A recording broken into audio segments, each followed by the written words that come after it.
এক শহরের প্রান্তে এক ব্যক্তি বাস করত। মানুষ তাকে চিনত না, নাম জানতো না, কারণ সে রাতের মানুষ ছিল।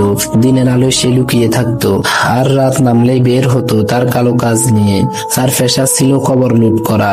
যেখানেই মানুষ শেষ বিদায় পেত, সেখানেই সে হারাম রুজির খোঁজ করত। নতুন কবর দেখলেই তার চোখে লোভ জেগে উঠত। সে ভাবতো, মৃতের আর কি দরকার, জীবিতের জীবনে আসল। এই ভাবনা করতে করতে তার অন্তর ক্রমে কঠিন হয়ে যায়। মৃত্যু, আখিরাত, হিসাব, সব শব্দ তার কাছে অর্থহীন হয়ে উঠে। ভয়ঙ্কর সেই রাত, যার কথা পরে ভাবলেও তার শরীর কেঁপে উঠত। এক রাতে কবর খুঁড়তে গিয়ে সে এমন এক কবরে পৌঁছায়, যেখানে সদ্য দাফন করা হয়েছিল এক অত্যন্ত সুন্দরী নারীকে। কবর খোঁড়ার পর যখন সে কাফন খুলতে যায়, তখন শয়তান তার উপর সম্পূর্ণভাবে প্রভাব বিস্তার করে। মৃত্যু, কবর, আল্লাহ সবকিছু তার চোখের সামনে থেকেও তার অন্তর অন্ধ হয়ে যায়। সেই ভয়ঙ্কর মুহূর্তে মৃত সেই নারীর সাথে জেনার মতো জঘন্য গুনাহে লিপ্ত হয়। এক শহরের প্রান্তে এক ব্যক্তি বাস করত।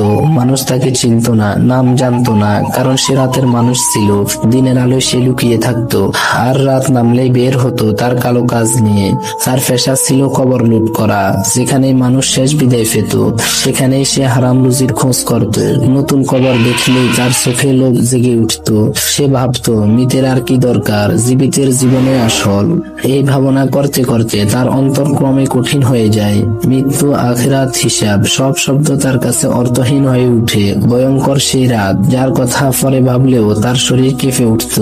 এক রাতে কবর খুঁড়তে গিয়ে সে এমন এক কবরে পৌঁছায়, যেখানে সদ্য দাফন করা হয়েছিল এক অত্যন্ত সুন্দরী নারীকে। কবর খোঁড়ার পর যখন সে কাফন খুলতে যায়, তখন শয়তান তার উপর সম্পূর্ণভাবে প্রভাব বিস্তার করে।